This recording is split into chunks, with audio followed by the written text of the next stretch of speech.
Rebonjour. Est-ce que vous m'entendez? Parce qu'il y avait un problème de connexion. Est-ce que vous m'entendez? Oui, madame. D'accord.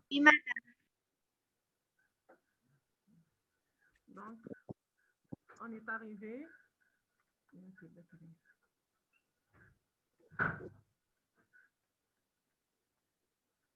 En signes locaux. Donc, dès la notion de on a des signes locaux et des signes généraux.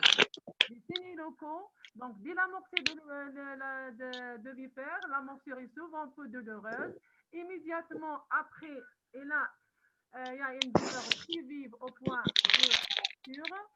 Puis, un œdème dur, douloureux, où les deux traces de crochet sont visibles au début tout au moins. Donc, en quelques heures, l'œdème gagne tout le membre avec apparition d'adénopathie et de flictène qui risque de surinfecter. Euh, donc, les signes locaux correspondent au stade 1. Donc, le stade 1 fait apparaître un œdème local avec des douleurs, bien un œdème local douloureux, très vif au point de la morsure.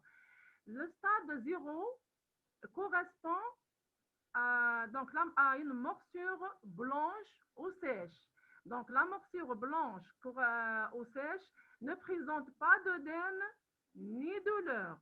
Donc, ne présente pas d'œdème ni douleur. Il n'y a pas injection du venin. Donc, le stade 0 correspond à la morsure blanche ou sèche. On dit morsure blanche ou sèche. Donc, ne présente pas d'œdème ni douleur. Il n'y a pas injection du venin. Une morsure n'entraîne pas nécessairement une injection de venin. En cas de morsure, c'est-à-dire blanche, les traces décrochées sont visibles sans réaction locale. Mais peut-être une infection qui peut se survenir. Donc, ça, c'est encore en ce qui concerne les signes locaux. Donc, on a les signes locaux, c'est-à-dire correspond au stade 1. Le stade 1 fait apparaître un œdème local douloureux. En quelques heures, l'œdème gagne tout le membre avec apparition d'adénopathie et de flictène. Les flictènes, ce sont des ampoules en cas d'inflammation qui risquent de surinfecter. Ça, c'est pour les signes locaux. Maintenant, Madame, oui, pouvez-vous répéter la morsure blanche, s'il vous plaît? oui, je vais la répéter. Et en cas de question, s'il vous plaît, aussi, il faut les mentionner. Hein, il faut les mentionner, même en fin de la séance, on va répondre. La morsure blanche, qui correspond au stade 0. Le stade 0 ne présente pas d'œdème, ni douleur. Pourquoi? Parce qu'il n'y a pas injection du venin. Donc les traces de crochet sont visibles. Mais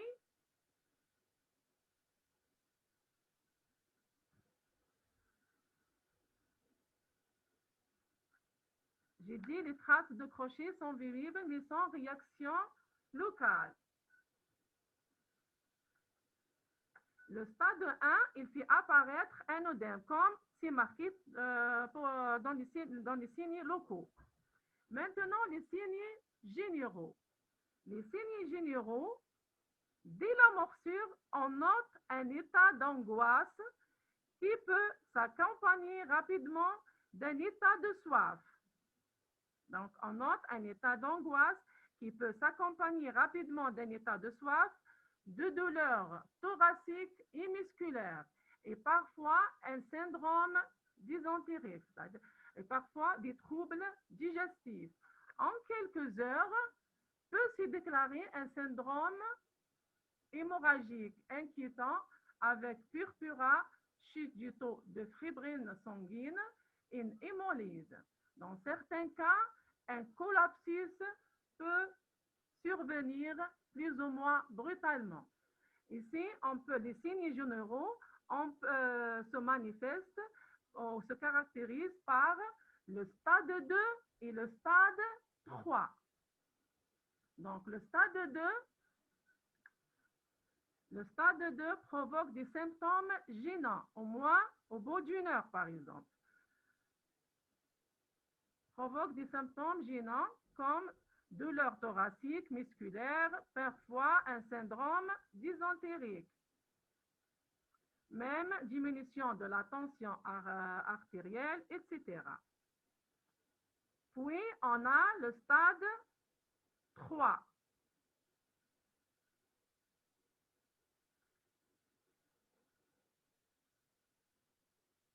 Donc, l'œdème, il s'étend vers les extrémités, s'accompagne même d'hématomes étendus avec purpura, chute du taux de fibrine sanguine, et hémolyse aussi avec un collapsus qui peut survenir plus ou moins brutalement.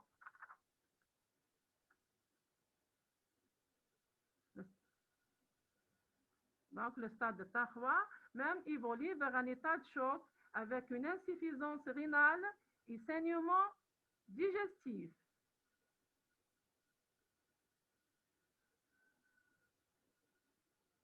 Les perturbations biologiques généralement comprennent les troubles de coagulation, une hyperleucocytose et chute du taux de fibrine sanguine. Vous avez les signes généraux se caractérisent par le stade 2 et le stade 3. Donc, Anna, le stade 1, c'est ici apparaître un œdème local et douloureux.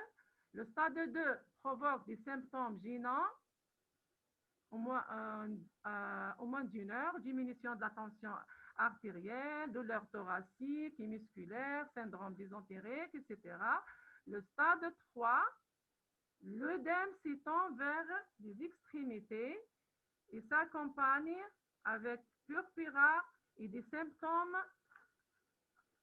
généraux évoluent vers un état de choc, une insuffisance rénale et des saignements digestifs, avec les perturbations biologiques que vous l'avez déjà. Le venin de la vipère se compose de toxines, de protéines et d'enzymes. Le venin se compose de toxines, de protéines et d'enzymes.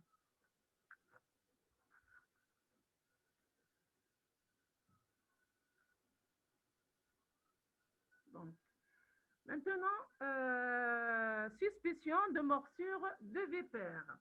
Ce patient suspect de morsure de vipère doit bénéficier d'une surveillance médicalisée durant quelques heures, au terme de laquelle sera porté au pas le diagnostic d'envenimation vipérique.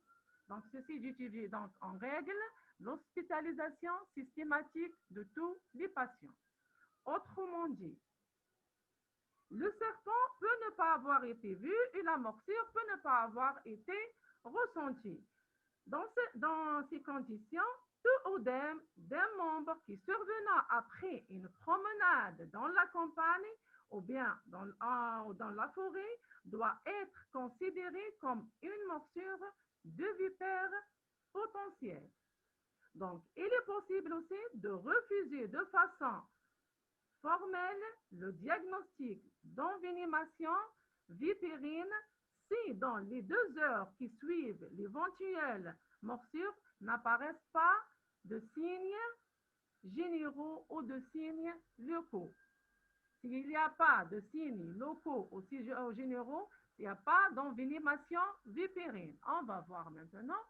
Donc, le médecin généraliste appelle le SAMU en cas de manifestation initiale générale ou locale. Hypertension, c'est-à-dire s'il y a par exemple des signes locaux ou des signes généraux. Hypertension artérielle, douleur thoracique, signes digestifs, dyspnée et constitution rapide d'œdème local ou loco-régional important. On a résumé tout ça dans la suspicion de morsure de vipère. Quand on a le moindre doute qu'il y a une suspicion de morsure de vipère, il faut aller directement chez un médecin généraliste ou bien l'unité la plus proche de votre maison ou de la forêt où vous étiez l'essentiel. Par exemple, s'il y a des signes locaux avec des signes généraux initiaux, ici, donc il y a des signes locaux avec des signes généraux, l'hospitalisation par transport médicalisé, c'est-à-dire ici, c'est l'envenimation certaine. Et surveillance intensive. Donc, puis hospitalisation en réanimation au moindre signe d'aggravation. Pourquoi? Parce que ici, c'est une envenimation certaine.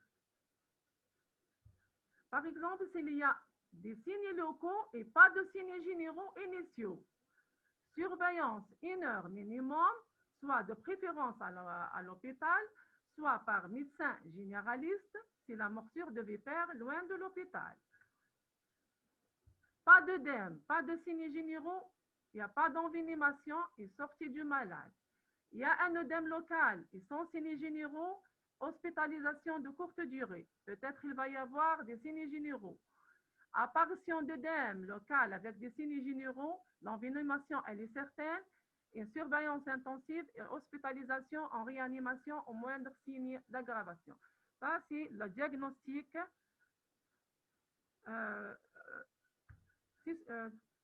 la conduite à tenir devant une suspicion de morsure de vipère.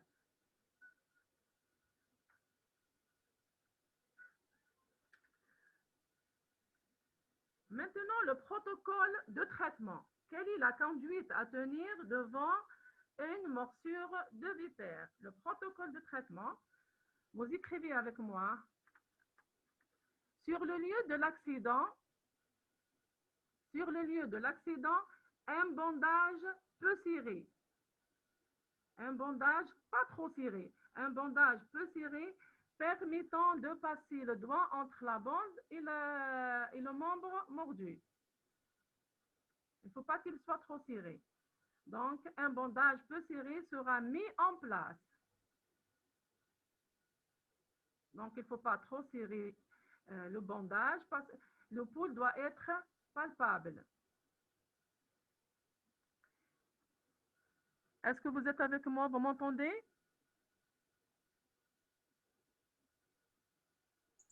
Répète, madame, s'il vous plaît. Le protocole de traitement, la conduite à tenir. Sur le lieu de l'accident, il faut mettre un bandage peu serré sur la zone mordue. Donc, un bandage peu serré sera mis en place. J'ai dit il ne faut pas trop serrer. Deuxième point, si possible, si possible, on appliquera de la glace sur le bandage. Si possible, on appliquera de la glace sur le bandage pour diminuer la résorption du venin. Si possible, on appliquera de la glace sur le bandage.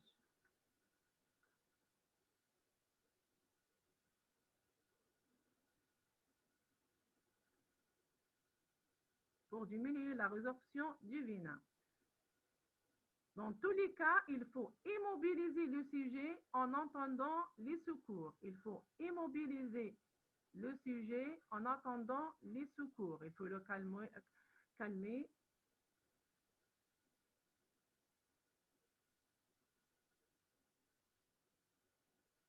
Donc, il faut le calmer, il faut le mobiliser parce que toute excitation augmente la vitesse et la diffusion.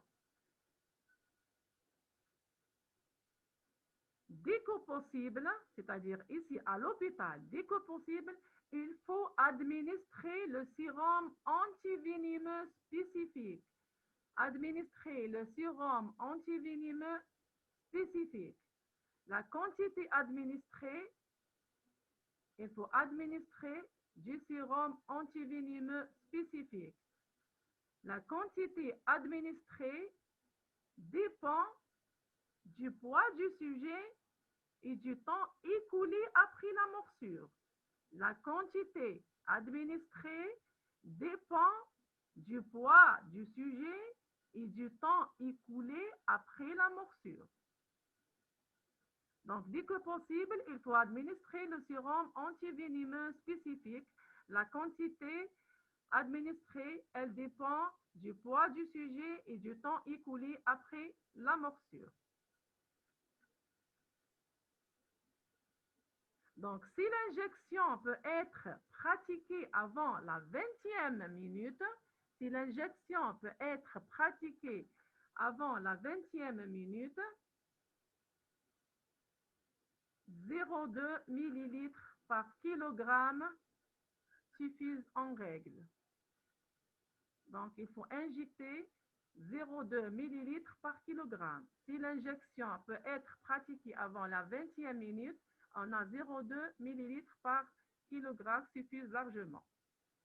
Si un temps plus long s'est écoulé, on peut injecter de 0,5 à 1 ml par kilogramme.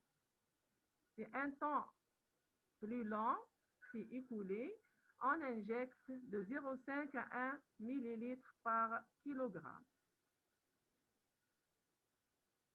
Madame, répétez s'il vous plaît la dernière. La quantité administrée? Oui, madame. La quantité administrée dépend du poids du sujet et du temps écoulé après la morsure. Du poids du sujet et du temps écoulé après la morsure. Par exemple, si l'injection elle est pratiquée avant la 20e minute, 0,2 ml on donne 0,2 ml par kilogramme. Si un temps plus long s'est écoulé, il faut injecter de 0,5 à 1 ml par kilogramme.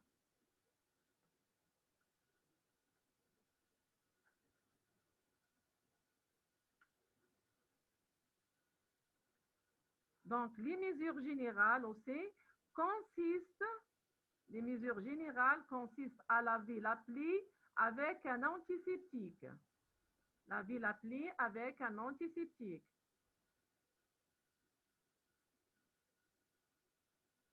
Par exemple, on peut utiliser le permanganate de potassium trisulfuré. Pourquoi? C'est pour désinfecter la région mordue et neutraliser le venin. C'est pour désinfecter la région mordue et neutraliser le venin.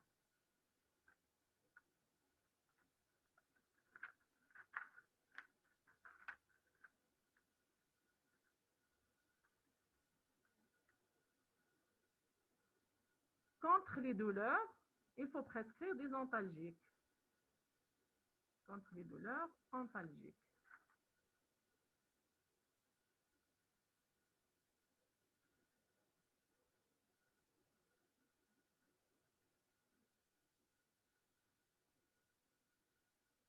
En cas de choc, transfuser et injecter des corticoïdes solubles à forte dose. En cas de choc, transfuser et injecter des corticoïdes solubles à forte dose.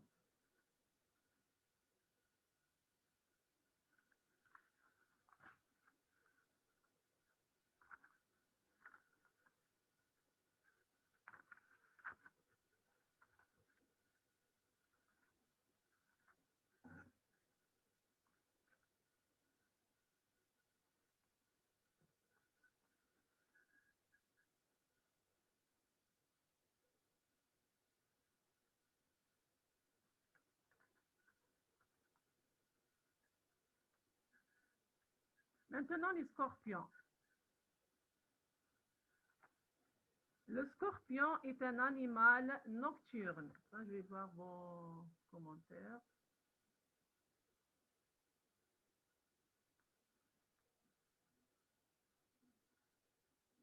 Orthodoxe, merci.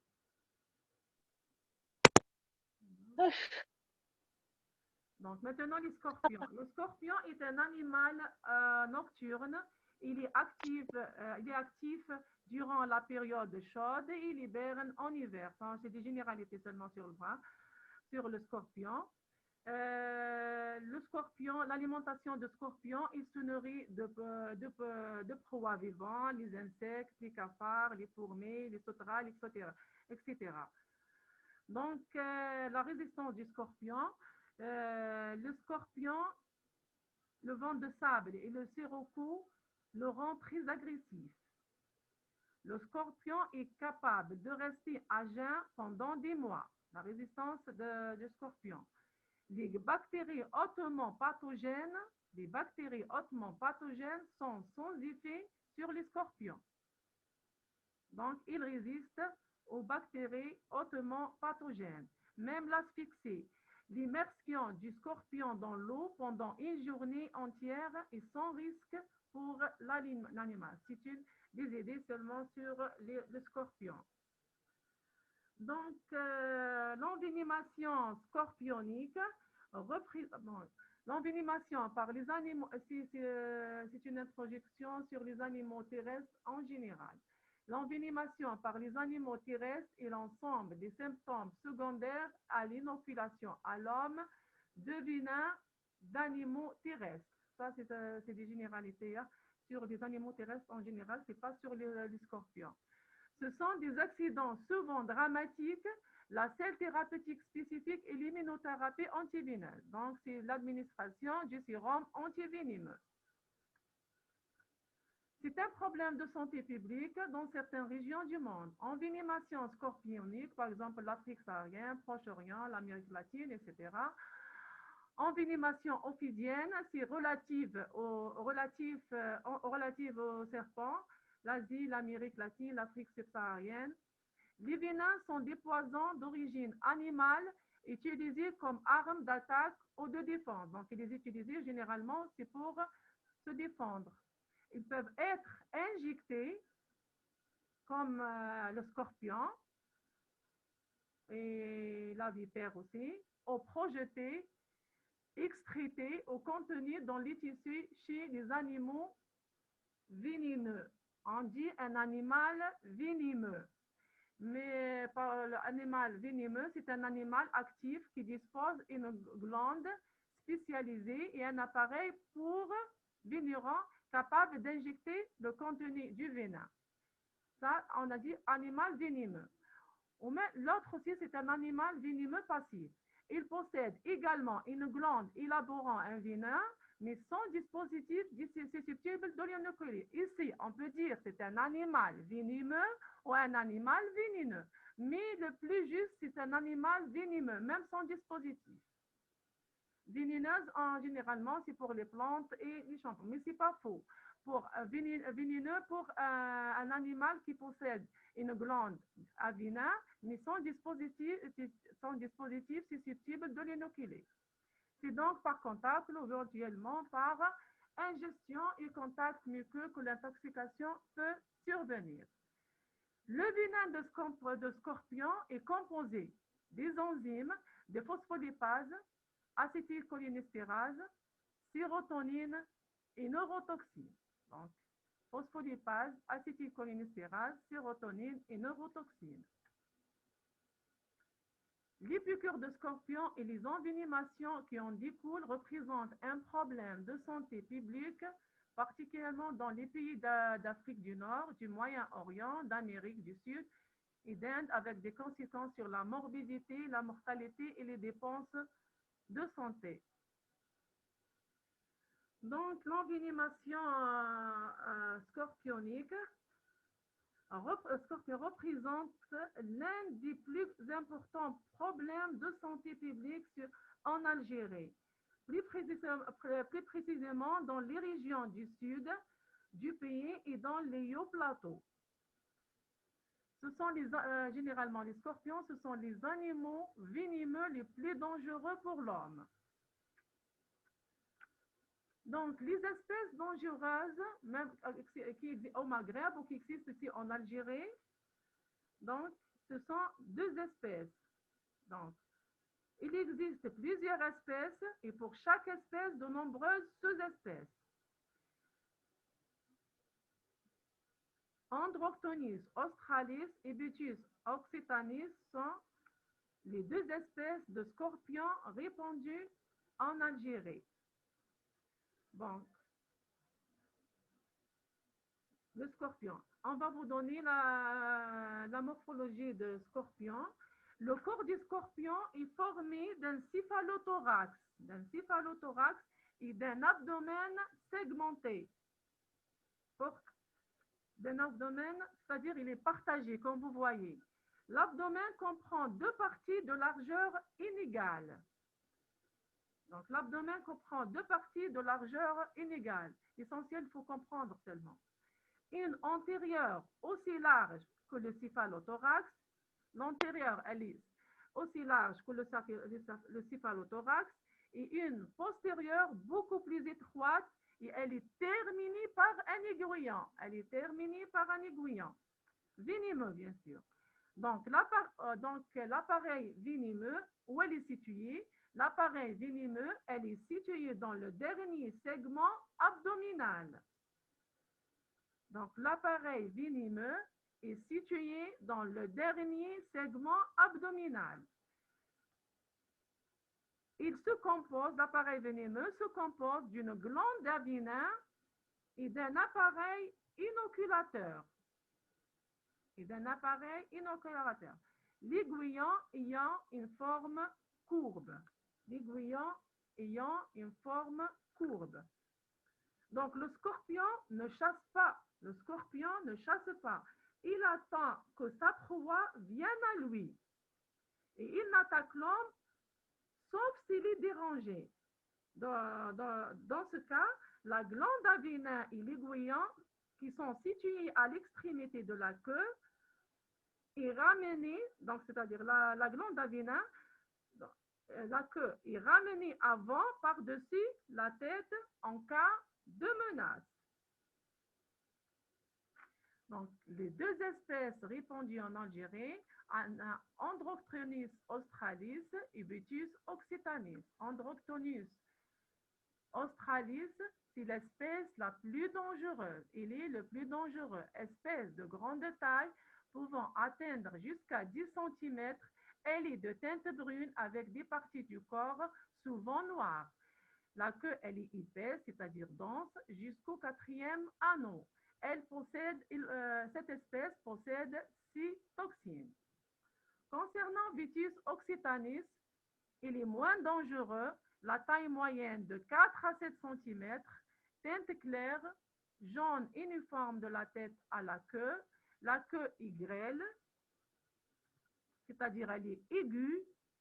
Il possède 13 toxines. Mais c'est l'espèce la moins dangereuse, malgré elle possède 13 toxines. Maintenant, la symptomatologie. Avant de dire la symptomatologie, la biologie des scorpions. Les scorpions vivent enfoncés dans le sol. Ou sous les pierres ou à l'intérieur des habitations. Donc, à l'intérieur des habitations, ils peuvent se cacher dans des chaussures ou des vêtements. On a dit qu'il résiste tout à l'heure, le scorpion, il résiste aux variations considérables du climat. Donc, maintenant la symptomatologie. La symptomatologie est polymorphe et d'intensité variable. 4 stades peuvent être individualisés. On va faire encore une petite réunion parce que elle va se terminer dans 10 minutes. Donc, la symptomatologie est polymorphe et d'intensité variable. 4 stades peuvent être individualisés en fonction du degré de sévérité. On a le stade 1, il est caractérisé par des signes locaux. Le stade 1, il est caractérisé par des signes locaux de degrés variables, habituellement de courte durée. Une douleur aiguë d'intensité variable au point de la piqûre. Elle reste localisée mais peut s'accompagner d'un engourdissement loco-régional. Elle commence à s'atténuer au bout d'une heure. Puis elle s'estompe, elle s'arrête en quelques heures à une journée. Ça, c'est le cas d'INA. Le stade 1, il se caractérise par des signes locaux. Donc, il est caractérisé par des signes locaux comme douleur, rougeur, œdème, engourdissement, sans aucun signe général. La douleur est localisée et elle est très violente, peut durer 24 heures, c'est-à-dire une journée, voilà, 24 heures. Le stade 1 représente 85% des cas. Le stade 1 représente 85% des cas. Maintenant, le stade 2. Madame, Oui. Madame, c'est-à-dire 85% des cas. On arrive au stade 1. D'accord? Ok.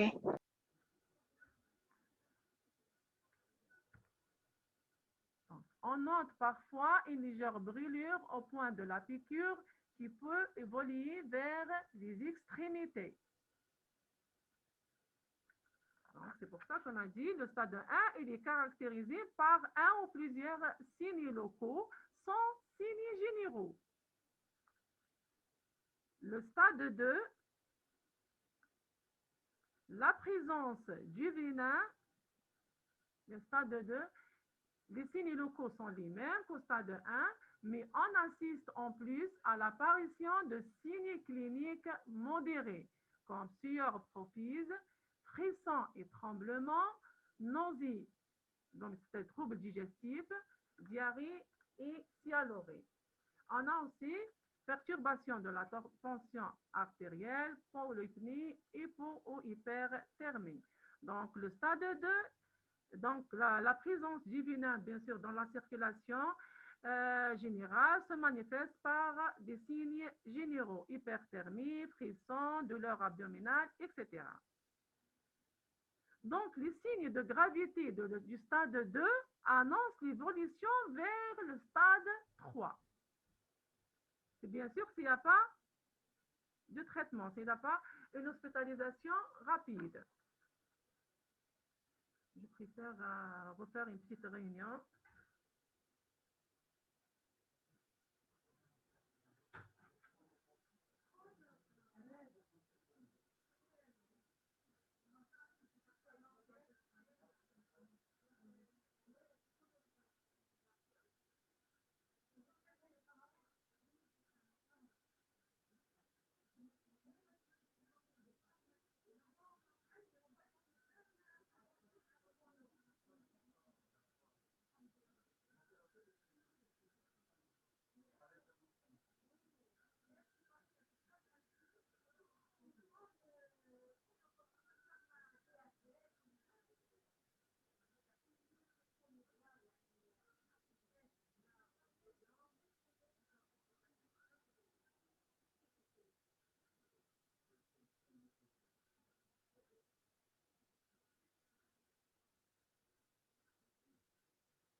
او قلت لها نحتاج غيرك تدير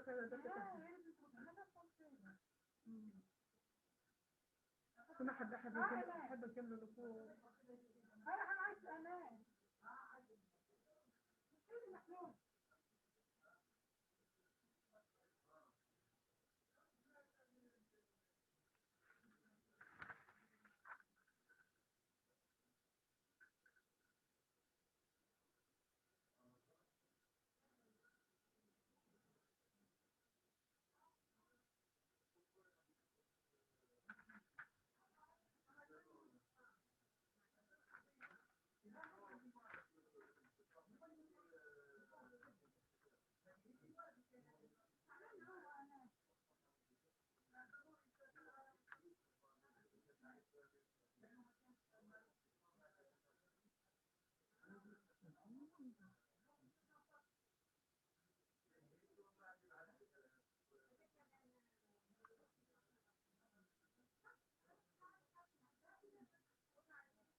اتفضل في العملية.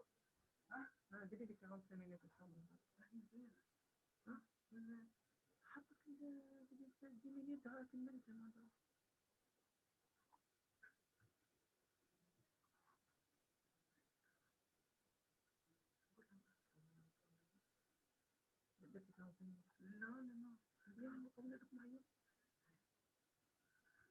Est-ce que vous m'entendez? Oui, madame.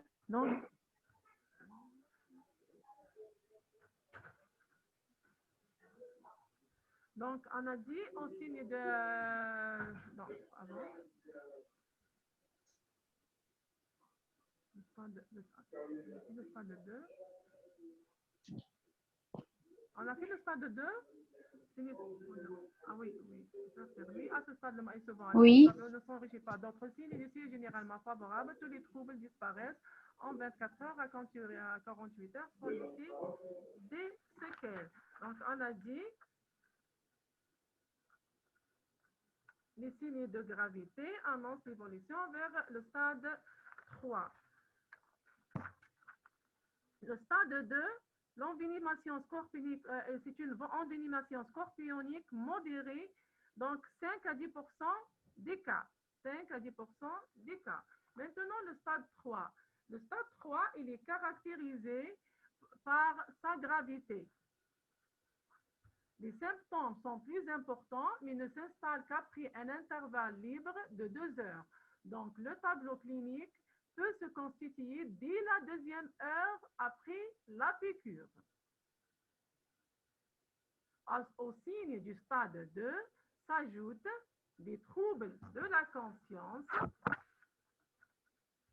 plus ou moins profonds, des troubles cardiovasculaires, des troubles respiratoires majeurs, comme polypnée, encombrement bronchique, œdème pulmonaire, cyanose, perturbations biologiques, hyperglycémie, hyperleucocytose. Donc, malgré la gravité des signes qui conduisent à l'hospitalisation, l'évolution est généralement favorable. Les symptômes régressent en 24 heures à 48 heures. Donc, on a dit le stade 3, caractérisé par les signes généralement de détresse. Il se manifeste par collapsus cardiovasculaire et un état de choc. Donc, le stade 3, il est caractérisé par sa gravité. Donc, le stade 3 et le stade 2, 1 à 2% des cas. Ou bien, on peut dire le stade 3, il est à 3% des cas. Et le stade 4, 1 à 2% des cas.